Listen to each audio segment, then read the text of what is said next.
All right, everybody. Welcome aboard to today's coaching call. It's going to be a special one. I'll introduce our guest in just a moment.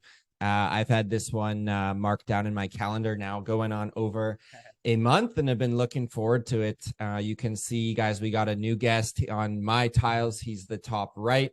He's wearing a nice, beautiful purple Drip Jobs hat and shirt. Mr. Tanner Mullen, how the heck are we doing today, my man? Oh, doing great. What's up, everyone? Happy to be here. Appreciate the opportunity. Right on, man. We are recording this. I'm sure we'll have some other of our members jump in live. We do also record it and share it in our community. So, guys, if you've not heard of my buddy here, Tanner Mullen, quite an accomplished entrepreneur. I'll let him introduce himself, but he's an owner of a successful painting business in Florida. He has built and is growing a very quick growing software CRM in Drip Jobs. He's a family man as well. He's got his own podcast, and we'll link all this up in the notes. But Tanner, why don't you tell us a little bit about yourself, and then we got some questions, guys, that I really want to dive into and hear some gold nuggets from Tanner. So, Tanner, tell us a little bit about yourself, my man. Hey, yeah. So what's up, guys? Actually, I like a more intimate group here. It's easier to dialogue, which sometimes too many people get lost. So this is good. Second, my name's Tanner. I own a painting business, house painting business here in Florida. So actually, David and I connected years ago on Instagram. So we've connected and stayed in touch, kind of, and just kind of tracked each other's success. And I admire what you do, David, and seeing the results that you're getting for your clients is really inspiring. But yeah, I own a house painting business. I have an employee-based business, which David and I have similar values around. That's what today's training is going to be, building culture and finding the right people. I have a unique strategy, as many of us do. I just find that my strategies worked repeatedly, and it kind of offloads the pressure of finding help in my painting business, whether they're painting, cleaning, pressure washing, or whatever it is. It's just people. And so that's what we're going to dive in today. I own a software called Drip Jobs. It's a full service CRM. It's a really powerful automation software, helps nurture leads and really just kind of offload the pressure of running a business. And yeah, I'm just fired up to be here today. I got an Yeah. awesome training prepared for you guys, and with this time that I'm allotted, I'm going to make sure it's valuable. That's my goal. 100%, man. Quickly on Drip Jobs too, like I'm seeing on social, you guys are growing like crazy. How many members do you guys have now? Yeah, so right now we have 1,100 companies using it now. Wow. So we've Wow. crossed the big threshold of 1,000 companies, and just continuously just improving. There's a lot of people that signed up early that are coming back and seeing cool features. Just enjoying the journey, not trying to do too much, and just Yeah. the worst thing is a software that tries to do everything. So just Yeah. staying linear and keeping it simple. So yeah, that's my passion project. That's been super fun. Yeah, and just so the guys know, Drip Jobs, is it just for painters or is it open for guys doing window cleaning, pressure washing as well? Because we kind of got a bit of a mix in this group. Yeah, I mean, to be honest, we're not probably right now, we're not the best fit for window cleaning and pressure washing. Mhm. I think Jobber is a better fit for that. Mhm. Typically, what we focus on is contractual start to finish. If you were doing commercial cleaning and you were doing a little bit longer of a sales cycle, we'd be a better fit. Yeah. But yeah, not really here to push Drip Jobs. Yeah. I knew who I was talking to today. I just want to provide value. This is what I love to do. Um, Yeah. but yeah, let's rock. Cool. 100%, man. Well, let's get started. It's good, thrilled to have you here, Tanner. Let's kind of start, man, with the employee versus the subcontractor model. How did you go about saying, you know what, employees do cause some issues from time to time, but I'm choosing to build my business on this foundation? Can you talk us through how you Yeah. made that decision? Yeah. Well, I mean, it started off early in my business. I kind of just started the business the same way most of you started your cleaning business. I had a paintbrush in a dream. You guys had a pressure washer in a dream. It was one of those things where I didn't really know, what I was getting myself into. I wanted to just, start a business. I had some internal reasons to quit my job. And, I learned as quick as possible that getting off of the tools was going to be the key. And I realized that when I'm away from the job, is it going to be done to the same standard that it would be done if I were there? And I started off with independent contractors, which are just subs, just individuals, not like a business. So for me, I learned really quick that there were some things about subcontractors I just didn't like. They were coming and going as they pleased. They didn't really buy into the culture. And I'm a culture guy. I think if you're an employee focused company, you're a culture person. You want to really dive deep into those relationships. You really want to look the people that work for you in the eye and say, hey, how are you doing? How's your family? What are you striving toward? And you're the type of person that really wants to invest in people. And I just felt like there was a disconnect there between the subs and I. And it wasn't that they wouldn't do a great job. I feel like they did. It just didn't feel like they were operating with premium painting in mind. Input your company's name. So that was the big thing for me. Obviously, there were some little things that worried me early on of them, selling their own work, or, just not really being able to audit them in a way that I could audit an employee about their time and the materials they wanted to use. And there's just a lack of control. Not saying I'm a control freak, but when it comes to starting a business early on, I didn't really want to think too much about if the production is going to be done right. I had to figure out if sales and marketing were going to work. So I wanted to kind of systemize that. And I realized, and this is kind of what I did, I had 2 independent contractors and I pulled them both aside individually. I said, hey, listen, the direction I'm heading, I'm going to need to make you an employee if you want to stick with me. If that's not a good fit for you, totally understand. And one of them stayed, and that's what kicked off the employee journey. Wow, that's so good, man. I found in my journey, subs are tougher to coach up, right? Because they're not necessarily sharing the same core values with the owner. And we tend to say they can have some maverick tendencies, which is, you get a maverick employee or a maverick sub. They have a high level of skill. They can paint the house, cut the grass, wash the windows, but low level of commitment to the company. And that's kind of where that gap is. They're not necessarily on board with your vision where this thing's heading. Yeah. And at the end of the day, I wasn't in it to maximize, I wanted to build the culture. I knew that if we just dug the foundation deep enough, took the time to find the right people, eventually I'll experience what I'm experiencing today, which is complete, they're running them. It's running itself. We have in the painting space, obviously our jobs are a little bit bigger. We have 3 crews that are out there. We typically do about 300 houses a year. Nice. I step foot on maybe 5 to 10 of them. Wow. So that's the beauty of just investing in people, nurturing leaders from within, and refining the sales process, which I have a presentation prepared that I'm going to show you all today. Love it. Quickly on the sales, man, are you handling most of the sales at Premium, or who does kind of the estimate and the handoff into production? I probably run the leanest painting business in the country. I have an estimator who doubles as a project manager. His job as an estimator is to build some value on site, get pictures, get measurements, upload them into Company Cam. And then from there, I shoot out the estimates from the office. So estimates usually take me 5 to 10 minutes. I actually enjoy building them because they're built through drip jobs.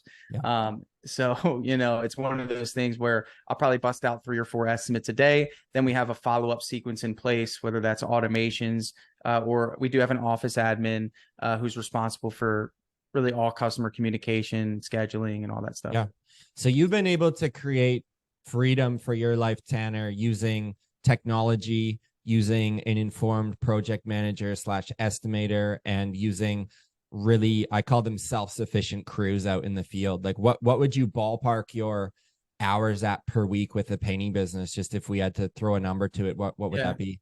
Painting business is generating about 1.4 million in sales. So to be honest with you, there's some weeks I'll go out in the field. If I could see that there's a slump in sales, I'll try to, boost it up. But on average, maybe no more than 10 hours a week. Most of my time is dedicated to drip jobs. Yeah. It's honestly incredible, man. We got a lot to learn, guys. You got an accomplished entrepreneur here. We all get to interview together. So that's amazing. So let's go a little deeper, Tanner, on painter or employee, or we call them technicians.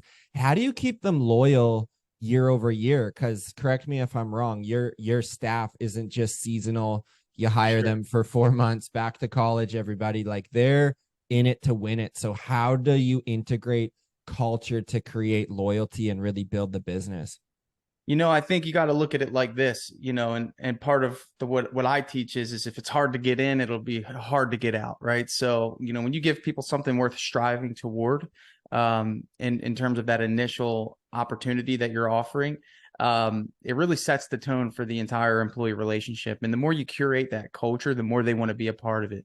And I think what we need to understand is that these individuals are technicians. Most of them are technicians. You have people that are technicians. Some are aspiring entrepreneurs. I've had a few people that work for me that started their own painting business. Okay. So those people, they were going to leave either way. It was just a matter of when. And I always tell them, I said, look, if you're planning on starting your business, then you better be my best employee, or else it's not going to work out there. Right. So for me, you got to identify who you're working with. And then if you understand that you have a technician, you got to understand that the grass better not be greener.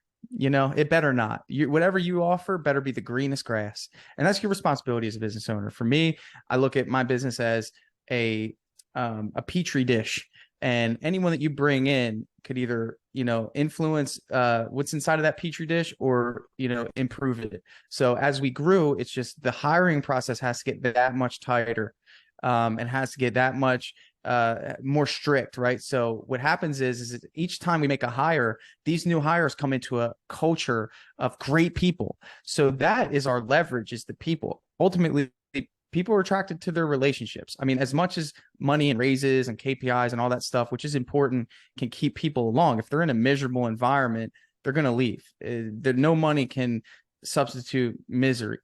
And I'm a testament to that, because I've worked at a place where I was making good money, but I wasn't happy because of the culture, the people. So for me, it's almost like I'm putting together the most optimum team. I want to identify character, and what I'm building is like friendships. I mean, these people wind up being friends with their coworkers to the point where they're spending time outside of work, and it's almost like a family culture. And it's like, do you really want to give that up? I mean, ultimately, and that's kind of the culture. And to me, it comes from the top. I'm a family guy. I'm a people person, which I'm sure a lot of you are. So I feel like that is our leverage. And that's our leverage when we sell too, is that we have the best people, right? If you want to work for Premium Painting, you're going to work with the best people. And it all starts with what you let in. And when, that's the hiring process.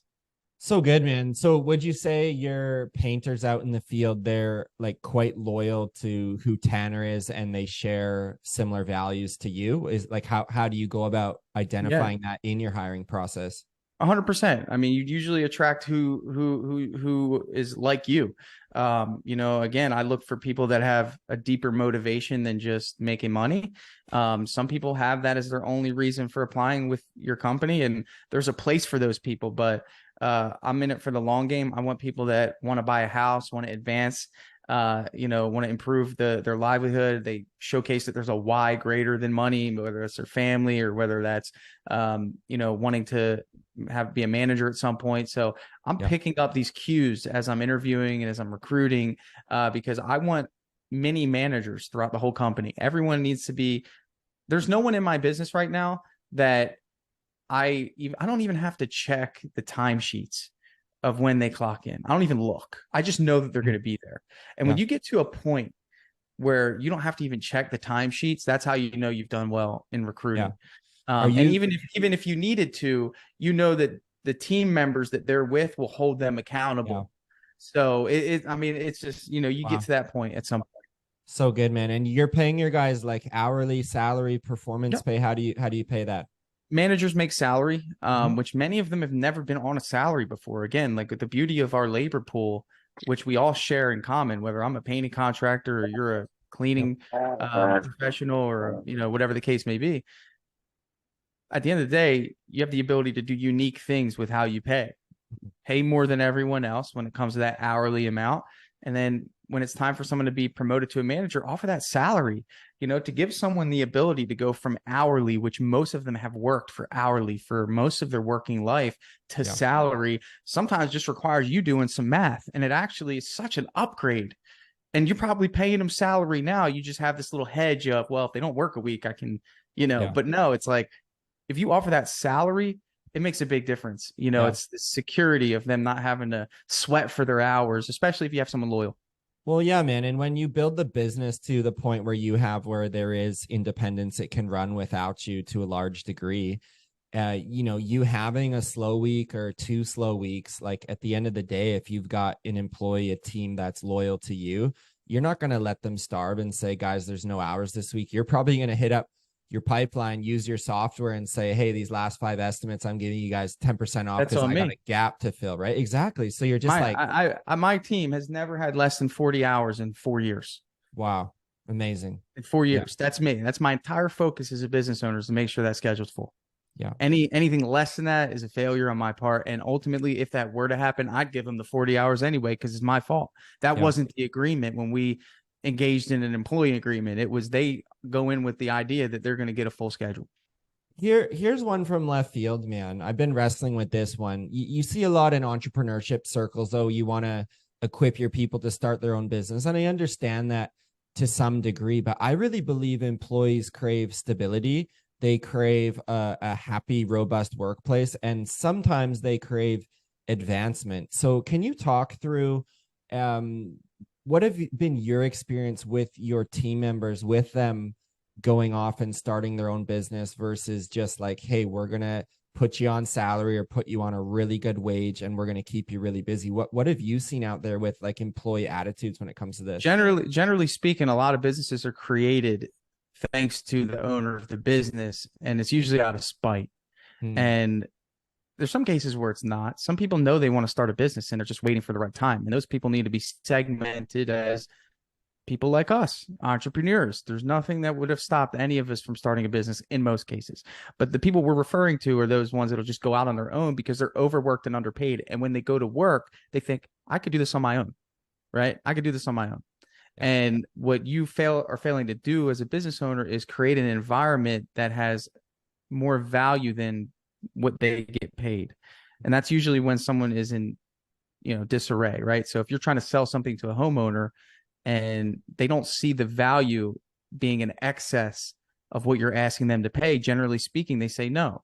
So that's why we talk about building value in sales. It's the same thing with an employee. If they come to work each day and the value of which you offer is not in excess of what they're bringing to the table, then usually they start to think to themselves, well, why am I here working for this when I could do this myself?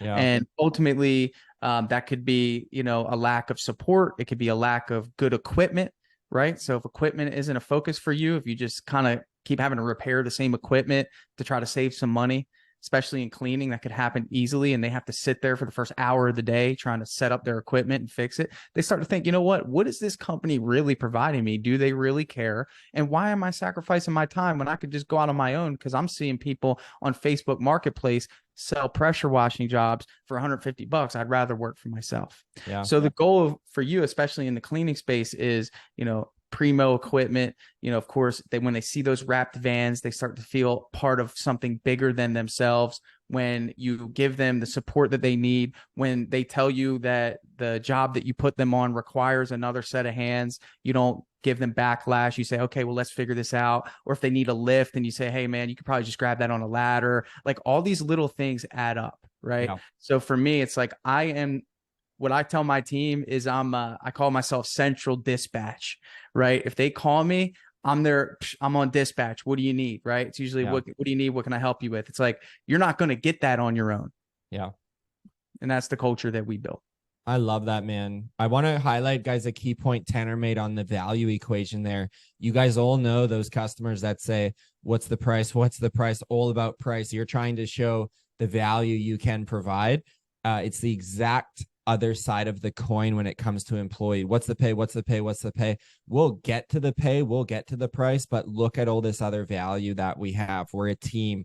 We're uniformed. We're background checked. You get a full schedule. You get bonus pay. We pay for reviews. We do client. You get to keep all the tips. For our company, we do 3 social events per year. Like all these things add up and build relationship capital with your team members. Then if you need to bust out a Saturday or a late day, that's not a huge ask because Tanner's just been stacking the deck with value for his guys. So that's what we're talking about, guys. Same principles, work on the sales side, work on the production side as well. And they're not optional. That's the thing. So like if you just go about your sales life as a estimator, a salesperson, and you say, I don't need to provide value. This is my price. This is what it's going to be. you're not going to be successful. We all know that. So in the same way, you need to actively pursue providing value to your team. Yeah, 100%. Can we hit Chemo's question quick? Chemo's asking for employees that do start their own business, do you have them, Tanner, sign a non-compete, non-disclosure form? Can you just touch on that? Yeah, no, if they go out on their own, then, you know, that hopefully I've educated them enough to estimate jobs the right way. So if we're one of the competitors, they know how to estimate, and that increases the 3-bid average. That's the way I look at it. At the end of the day, I only want people around me that want to be here.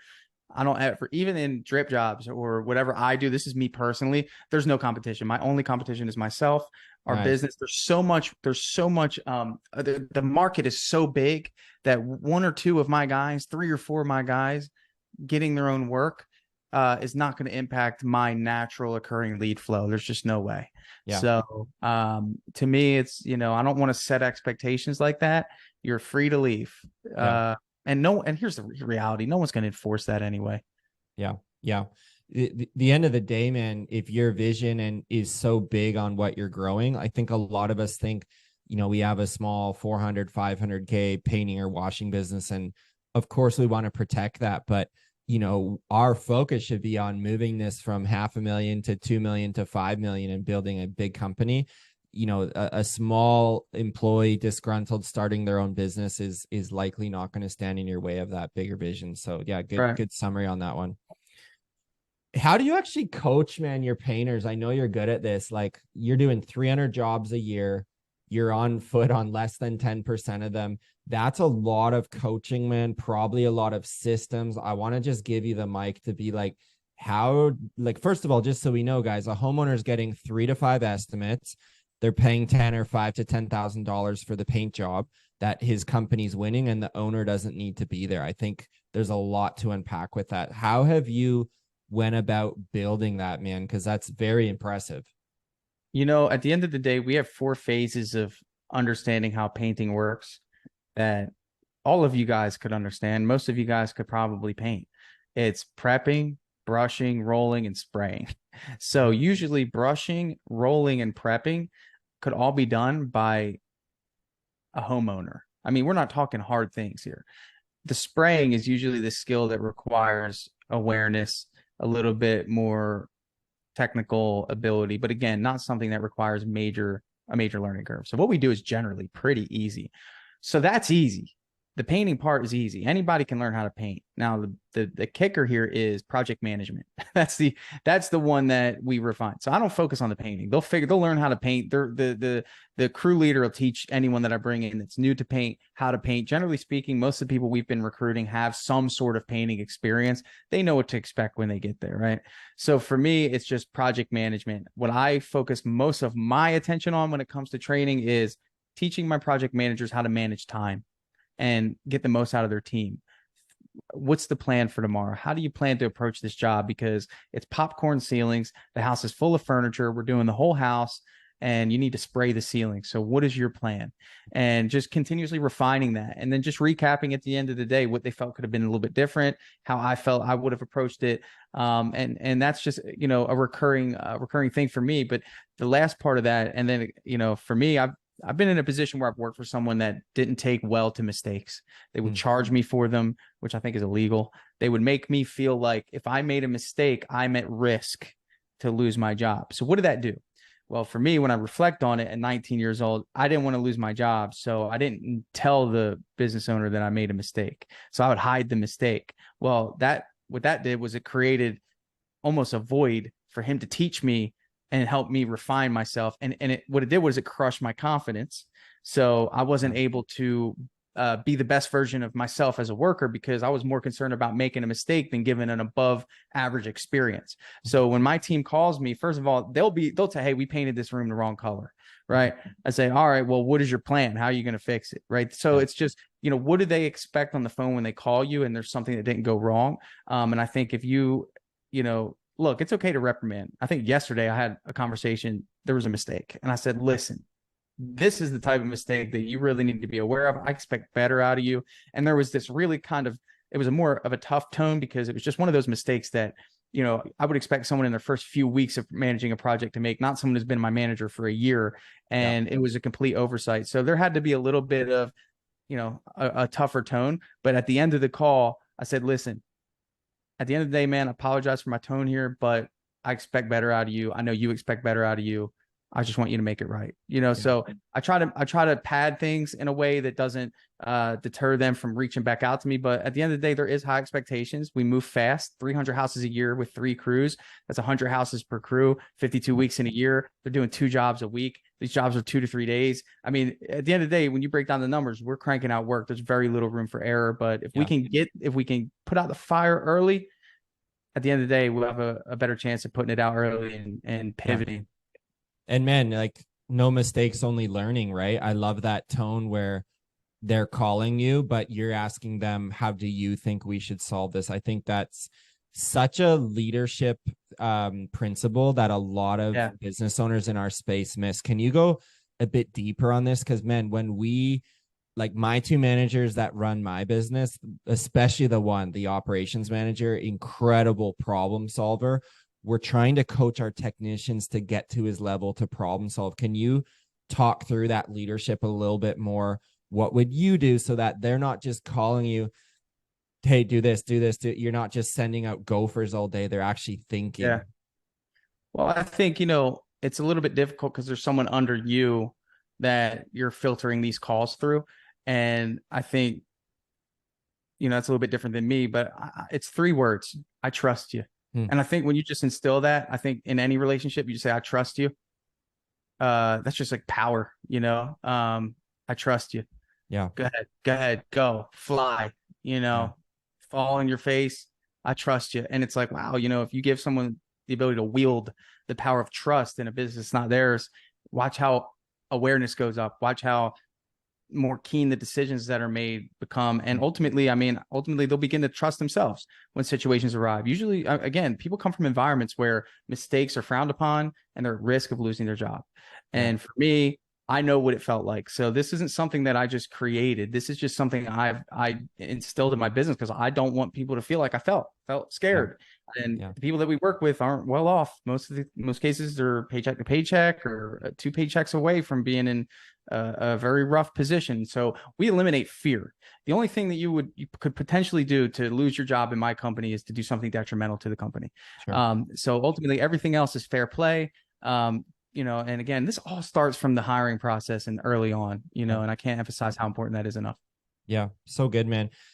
If we can, man, I'd love to actually hear, we have a number of owners on this call that actually struggle with being perfectionists, right? And, you know, Tanner, you're mentioning a crew painting a room the wrong color. What if they painted the whole house the wrong color? Or Tanner, we're working with, you know, a red base paint and that spills on a new shag rub that's $25,000. Like, all these things I'm talking, when I had a painting business for 10 years, man, I feel like we saw everything. So like, how do you kill that perfectionist gene of a business owner and just say, like, it sounds good on a Zoom call, I trust you, but to actually, how do you bring yourself to do that, man? It's a big step for some of these people.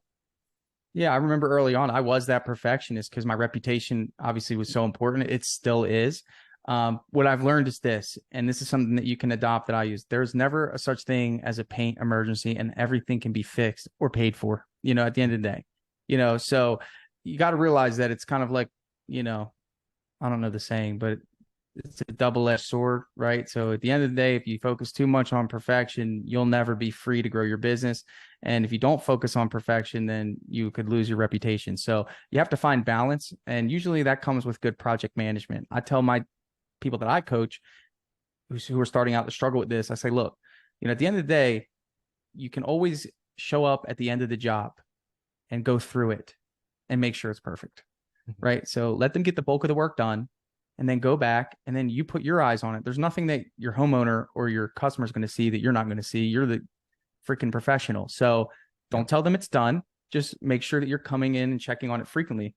And eventually, you know, again, this is coaching. Hey, man, you missed that spot up there. Why didn't we get to that point? How come we didn't get behind the chimney? I know you guys have dealt with that, right? Yeah. Why didn't we get behind the damn chimney, right? Why isn't it done? Do I need to go up there and check? You know, so ultimately, I think what you should do is create an environment of, hey, he's going to check. or hey, like this is his standard. So I think when you're making that transition to get away from the production, just make it a standard to just show up at every job at the end and do a thorough walkthrough, like better than your customer would. Watch how your customer appreciates that. Sell it as a selling point. Hey, customer, just so you know, after every job I show up, within 1 hour of them finishing up, I'm going to do a thorough walk around. I call it my 150 point inspection, and then laugh. And then ultimately, what I would recommend you do is take some photos for them, use company cam, and say, here's what I found in my inspection. Ultimately, they missed behind the chimney. We've been working on that as a company. So we're going to have them come back tomorrow and do it. So hold the payment and we'll be back tomorrow morning to knock it out for you. Wow. You know, so ultimately, I think what you need to do is just kind of create an environment of he's coming, you know, and ultimately, if you keep having to come, that's not the right person for your business. So it creates a really good weeding out process as well. I love that, man. And like it's so important too in the sales process. If you guys are not going the subcontractor route and actually building with loyal employees, sell that in your estimate process too, right? Like Tanner just said, this is a family run business. Although I'm not going to be on site the entire time, I do make a point to come at the end of the job, do a walkthrough, or at very worst case, here is your job site manager and Josh is going to do the walkthrough because we have one standard that we work to. Tanner, I don't think the homeowner cares if the owner's there. They actually just care that the job's done right. And so the fact that if you turn up at the end and assure them of that, then they're going to be happy. I agree. Very rarely. I mean, we've sold a lot of jobs and people know that I'm not painting. And I say, you don't want me to paint. You want me to make sure that the people that are painting do their job and show up on time. That's what you want. You know, I'm here. That. I'm your partner in this. Right. So, and I'll say, hey, if I'm painting, that's a problem. We got some major problems going on. So if people bring it up, I kind of make light of it and just explain, why my role is important and what they can expect at the end. I've even gotten to a point where I've printed out our post-job checklist and handed it to our customer during the estimate, just so they can see what the end of job standard is. So a lot of cool things that you can grab from there. So good, man. I got one more thing I really want to hit on, man, and we can unpack this one. Talk to me about time management for a busy business owner. The average revenue in our program right now, guys come into us around $250,000, maybe one employee, maybe two. We're kind of off the truck. We're not. We want to grow. Talk to me about the owner's calendar, man, because you're running two fast growing businesses. You've got really good at delegating. You get really good running your time. So just I'll give you the mic to talk through time management. It's actually the first module we walk through in our program is all around the owner's calendar. Yeah, I call it the free safety approach, right? So if any of you guys are football fans, the free safety is the guy in the back. Everyone does the grunt work, but the free safety is kind of just overviewing the field. And when things go over his head, he puts the burners on, right? So I don't know if you guys are football fans, but it's a good analogy to help you understand that's your role, right? So for me, I'm kind of the free safety in two businesses right now. There will be a point where I'm on the sidelines, and I think most of you guys are on the offensive and defensive line. You're in the mud, you're grunt, and it's very hard to see the whole field and see the big picture when you're in that space. A big thing that a lot of you guys might run into, because personally I've dealt this as well, is having what I call the employee mindset when it comes to your money. The money is actually the vehicle the gasoline that's going to power this vehicle. And I think we get kind of tunnel vision when we think about hiring someone else and how much that's going to cost rather than what it's going to lead you the ability to do, right? So in other words, like I'll use your example, David, they come in with you at 250,000 a year and maybe they have one employee and that employee is going to be about 50,000 a year. I mean, maybe you're getting comfortable making $80,000 to $100,000 a year, but you're still washing. And ultimately what you're failing to realize is if you put someone else in there at $50,000 a year, you've now opened up another avenue for you to build another crew or, start working commercial clients, finding commercial contracts, the bigger jobs, wherever that time is that you're spending. So for me, I look at my time, with one business, it's really hard to see. But when you have two businesses generating you income, you're like, oh man, all I got to do is put these pieces in place and I can start 4 more businesses, and it's just getting that trust of like, hey, what happens when I let go of the wheel? And again, this all comes down to recruiting, comes down to delegating, not trying to be a perfectionist, overseeing. And then ultimately what happens in a business when you have it running by itself is that you have people that are operating with your best interest in mind. And they're doing it to the standard of which you would do it. And that just takes time. It took me 7 years to get here in my painting business. So by no stretch is this an easy, quick thing. It's about nurturing relationships, building trust, you know, and all That's the quick ugly, though, boring man. things. 7 years, what you've built, man, is like we've got a lot to learn, and that's why I'm just thrilled to have you on and kind of interview you here in this format, man, because there's Thank you. so much that goes into it. One thing that popped into my head, man, you've grown quickly. Can you talk through the path you had of reinvestment in back into the business? For me, with Revive, we're in multiple hundreds of thousands of profit we've made. I did not pull out and get the jet ski or a membership to our golf country club. I threw it right back in and bought vehicle 2, bought vehicle 3. We bought an estimator vehicle. Sure. Talk me through that mindset of like vision, man. Because we say in our program, the CEO grows the business. If I had to put a CEO's job in 3 words, vision, people, money. Yep. Notice none of those things said cleaning windows or painting. Vision, people, money. So let's go money, man. How did we grow premium, throwing the money back in? I mean, for me, it's like, first of all, I spend money on marketing because I want to make sure my team has work, right? So that's the first investment every month, is putting money back into getting our name out in a fast manner, so we have a continuous flow of leads. So that's number one. You know, second thing is, as a business owner, you need to be taking some money. There was a time where I felt like, oh, I got to keep reinvesting. Like, no, I'm in this because I need to make money and I want to make money. So I'm going to make sure that I get paid well.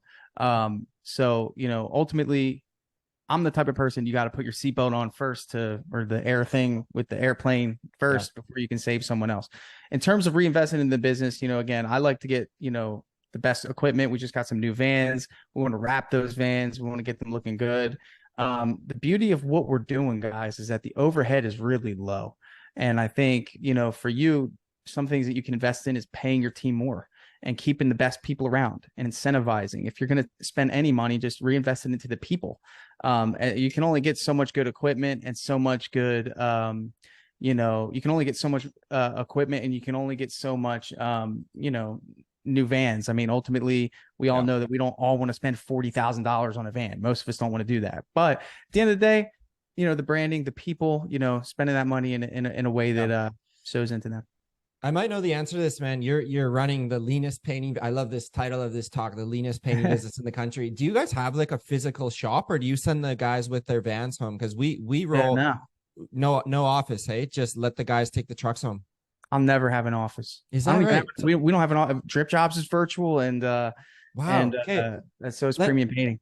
Let's go on that for a sec, man, because people with offices have made the space. You need it for culture and storage. You're running 3 vans. The job site managers drive them home.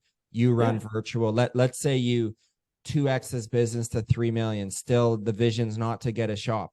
Yeah, no, not at all. There's no reason. It's just a waste of time. I wouldn't drive there, and I wouldn't want my team to have to drive there in the morning. What a waste of time. Yeah. Going back to the shop. You know, look, I have the highest level of car insurance that you can buy.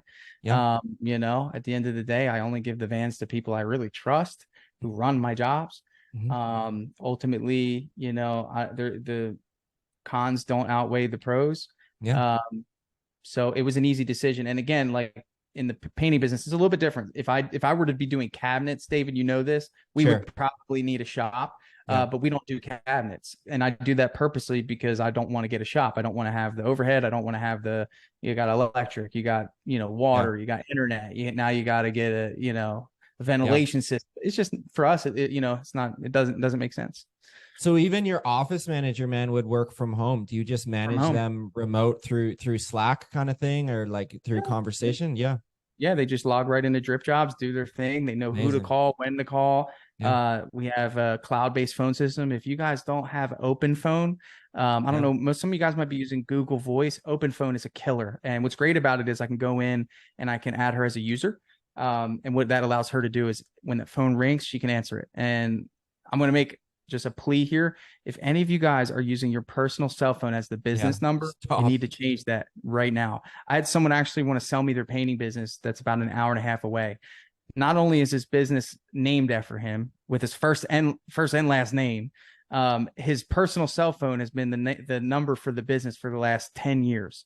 Wow. So if he were to actually sell this business, we would be getting calls from his aunts, his uncles, his family, and they'd be wondering where he is. So I can't emphasize that enough. Get rid of that. Open Phone is cloud-based. It'll help you do that.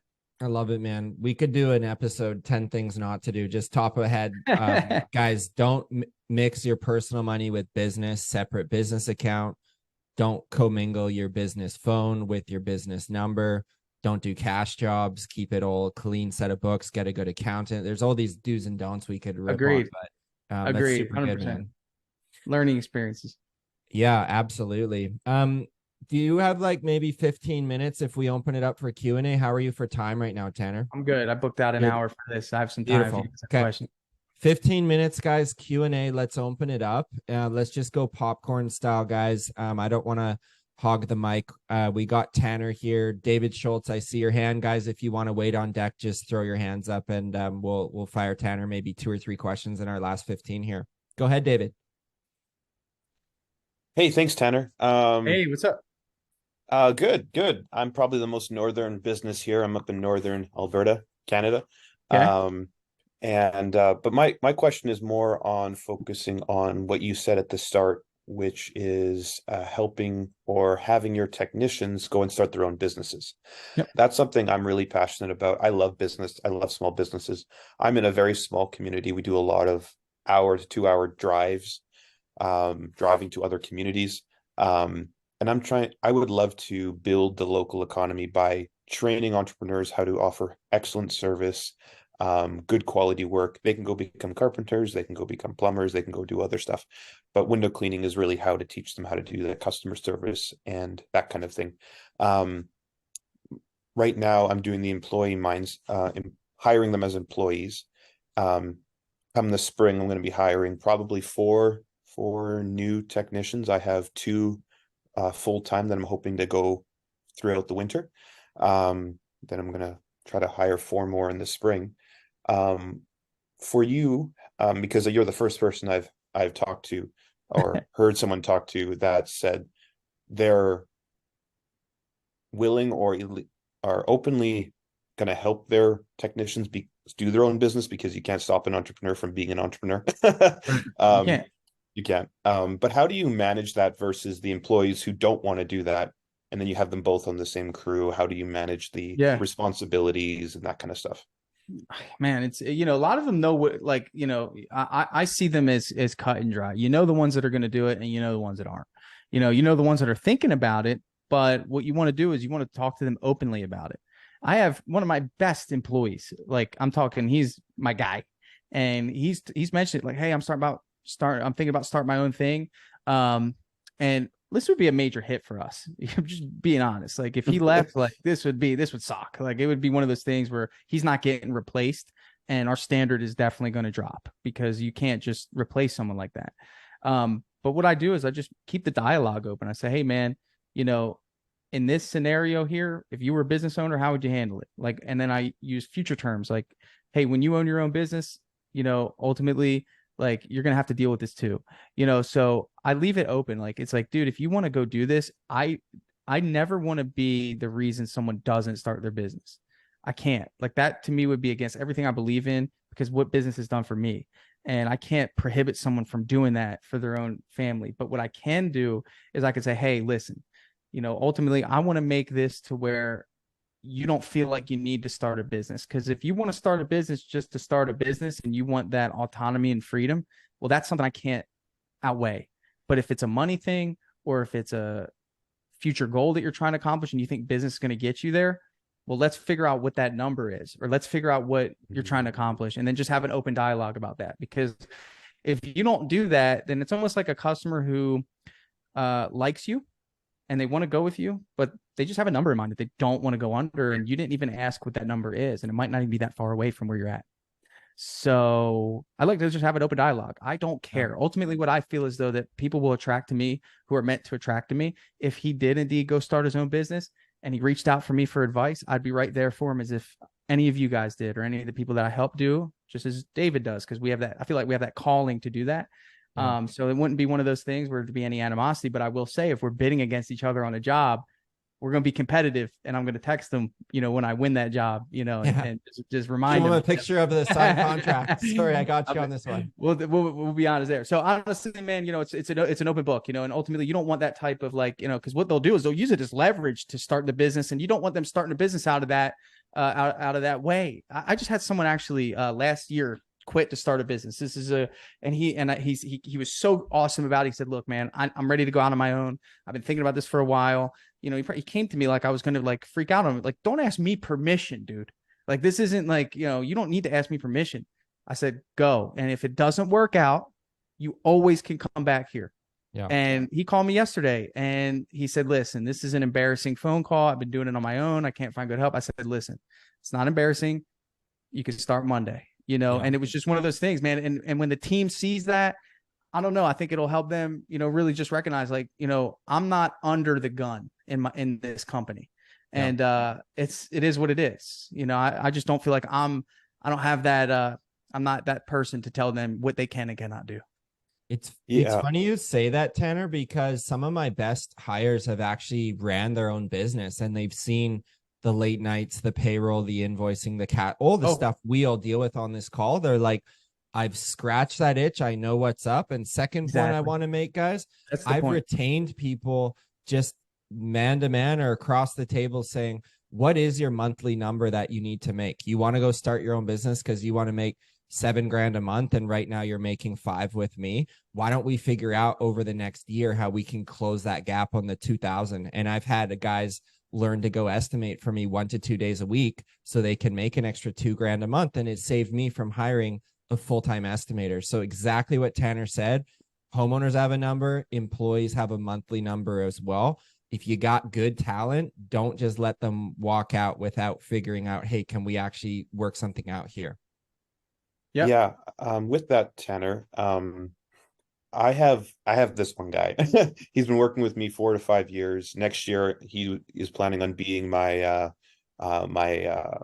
production manager. He's going to be running 2 to 3 crews. He's 22 years old and just a rock star. Like, this guy is awesome. But he's mentioned to me that he's, I talk to him a lot about teaching him how to do business, how a business owner thinks. A lot of in the truck driving for, a couple of years, just teaching him how to run a business. And, I've inspired him and he wants to do it. He's thinking of doing more of a home cleaning business because his mom is a professional cleaner who is fantastic, but she charges almost nothing and overworks herself completely and doesn't know how to manage people. So now that he has experience with me of running a business with employees and how to train them and how to do this kind of stuff, he's thinking maybe using his mom's expertise on cleaning homes to branch off. And I'm playing with the idea of opening up a cleaning department and having him own it. Kind of, it's like his cleaning business and he gets access to my customer base of 800 clients, and that he can start marketing to and start off the ground with well, I think what that'll do is that's going to distract you. And I think I like the notion, but you're going to get distracted trying to start up another company for someone else, which we all know we don't really have the capacity to do. And especially a cleaning business early on is not going to make much money with it being heavily reliant on one lady who's good at cleaning. I don't know the whole story.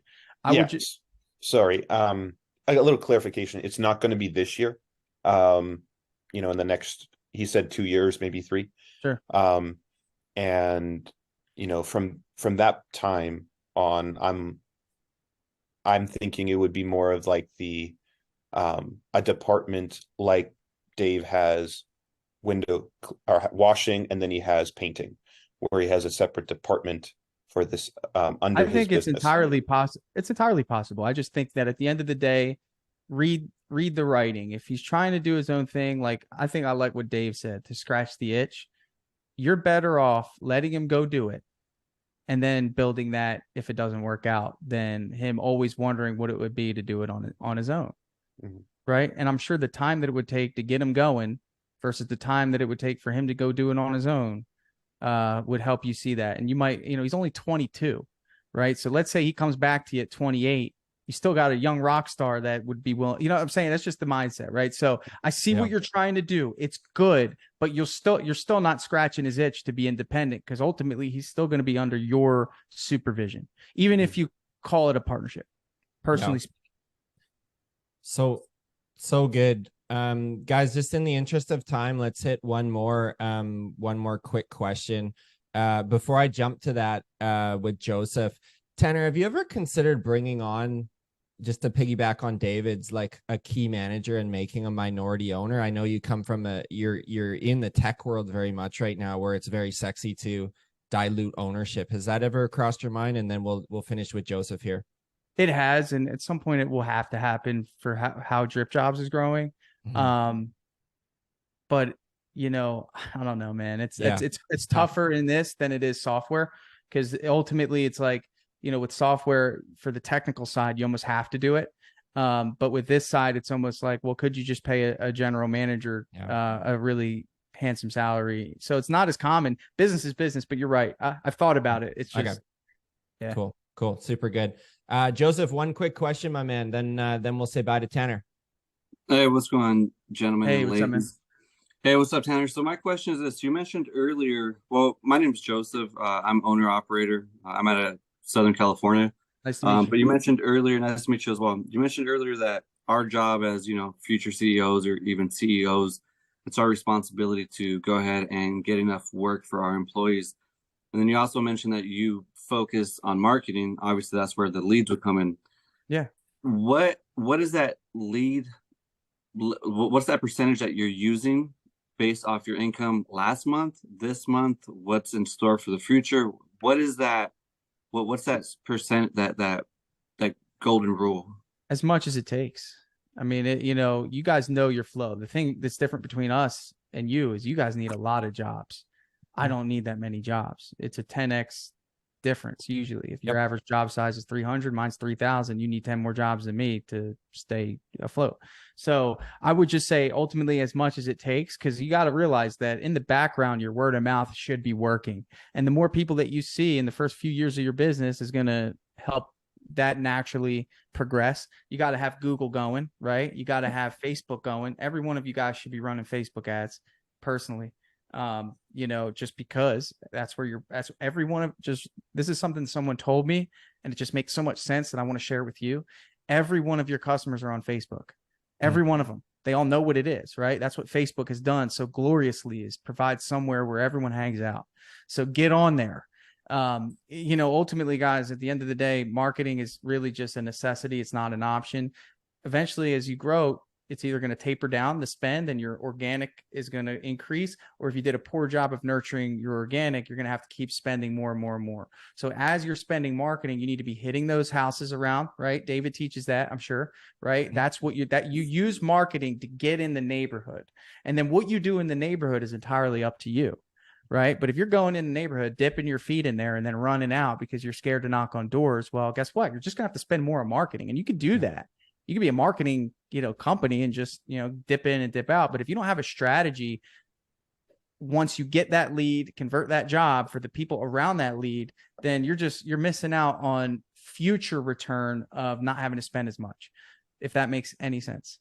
No, yeah. Thank you so much, but it didn't answer my question. I was looking for more. You want the like, numbers? Okay, hey, exactly, more of like a percentage, right? Like, okay, hey, you know what? If you made 10 grand last month, okay, take 500 or whatnot. Okay, this could be different in cleaning, and it just I don't know, but generally speaking, it's between 5 and 10% of our sales is what we spend on marketing. Okay, so we do 90,000 in sales. It's $9,000 generally speaking, or maybe 5 to 9. Okay, awesome. So just to give you a general ballpark idea. Again, I don't really know the numbers for cleaning. No, man, Tanner, thank you so much. Joseph, I'd say for our companies we're consulting, 2 to 3% is just to maintain where you're at. We have guys in our program spending as high as 10 that are like I'd want to be moving from 200K to 400K as quick as freaking possible. You're spending 10%. So anywhere in there, man, you do a 10K month. Don't you dare put your hands on $1,000 until that 1,000 goes right back in, whether that's signs, door hangers, you're sending out some gift cards to clients, you're going to a BNI group, whatever it is. A certain percentage needs to go right back in to propel the future growth of the business. So really Awesome. good question, Thank man. you guys so much. Thanks, Joe. You Good bet. question. I got time for one more if anyone has it. We got Yeah, time. hand up, guys. We got a nice small crew here for the whole call. Anyone else want to jump in, guys? One more question before we see Tanner off here. Don't be shy. You know, my biggest regret in school was being shy, Tanner, in the back. Oh, I don't want to ask a dumb question. No. I'm just like, let them rip. So you guys, you know who's kind of nervous right now to ask. Just hit unmute and we'll wait a minute.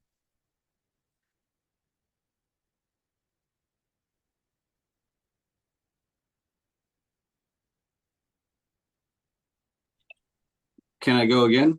Absolutely. Round 2. Hit it. All right. So, kind of piggybacking off what was mentioned earlier, as far as like employees starting their own thing, right? A couple years ago was my first time trying the whole employee thing. And I mentioned to the employee, like, hey, you know what? Like, give me 1 solid year and I'll help you create your own business if that's the route you want to take. He lasted with me for like 3 months. Never heard from him again. Then to find out that he's doing like really good and doing high-rise work now. That's originally where he came from. Now I've had 4 employees after that, and I kind of, picked their brain and said, hey man, what do you want to do? Do you want to work for somebody? Do you want to start your own thing? 2 people said they want to start their own thing. And I did mention to them, hey, give me 1 solid year. You should be able to understand, customer service, how to talk to people, how to price jobs, how to properly clean. But the only thing that I ask for you is to go ahead and find someone to replace you. But talking to other entrepreneurs are like, dude, that's a horrible way to look at it. My mindset is like, I don't think so, because I'd rather have them walk away with something and them understand like, oh, wow, Joseph's, Americana Services is a really good company to work with.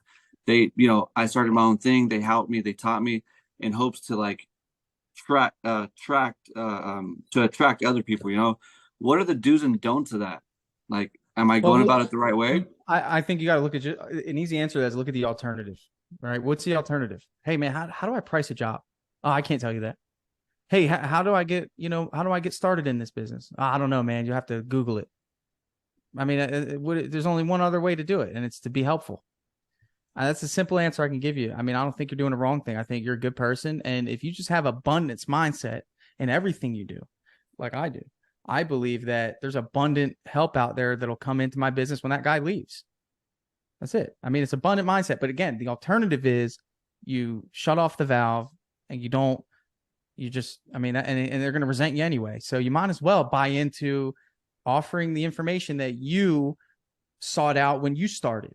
And it's like, dude, you're at the end of the day, it might turn around. They could be your best subcontractor ultimately one day, right? Couldn't they? I mean, we talk about employees here, but if they were once an employee and their standard, the reason subcontractors usually don't work is because you don't truly know them. Some people thrive with subcontractors. They built those relationships for 10, 15 years.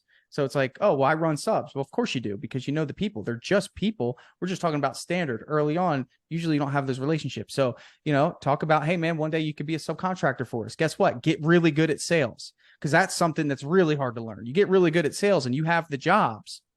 They can be as good as they want at washing, but guess what? Ultimately, sales is a skill set you can only learn when you're not washing.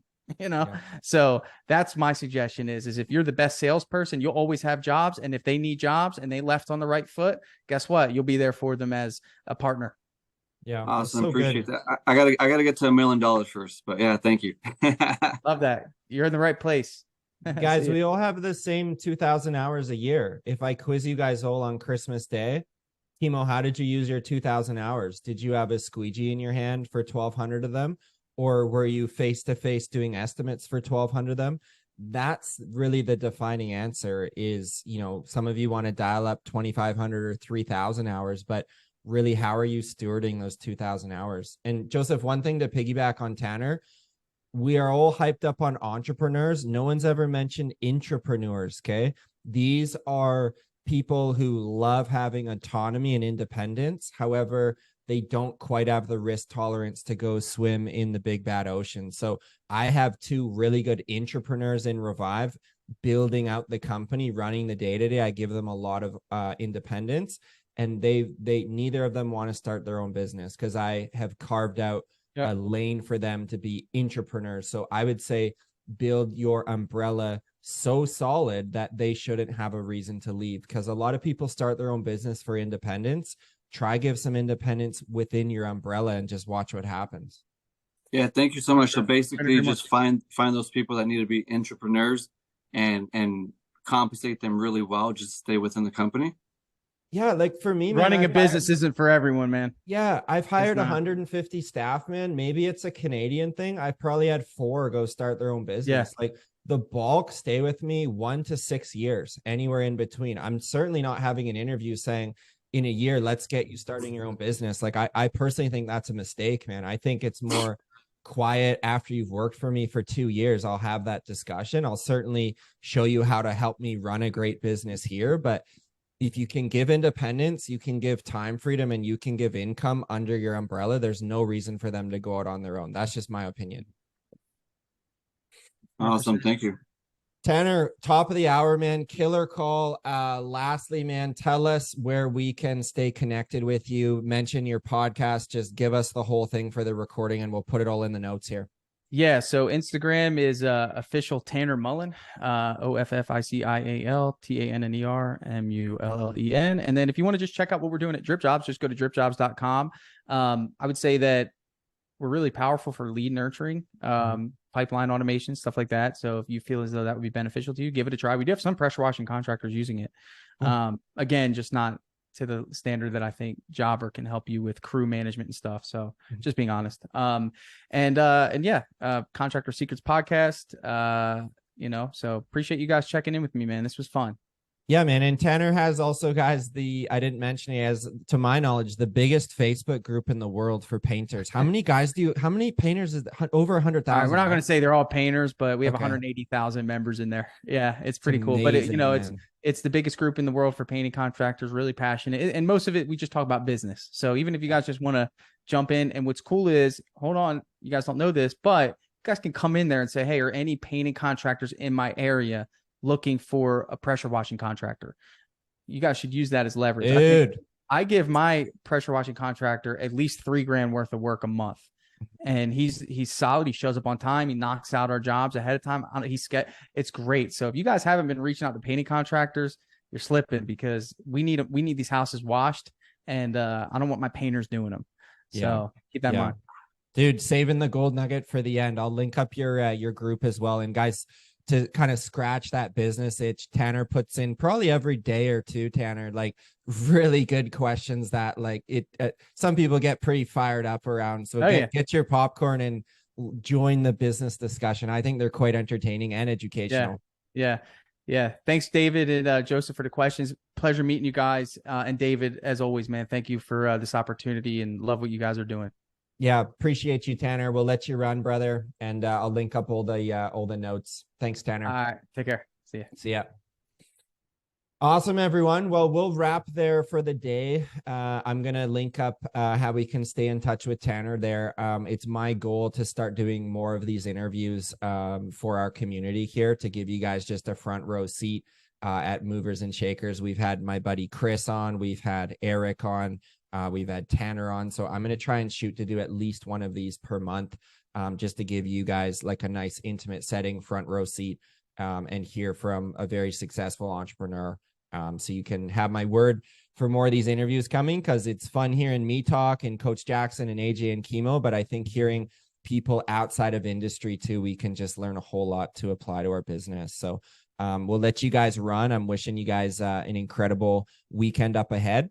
And honestly, love seeing some of you guys' wins that you're popping off in school. So if you got a win in your business, feel free, just post it on the community board. I know our team loves to see them. I love to see them, and it fires up everybody in the community. Chemo, you got the last word, my man.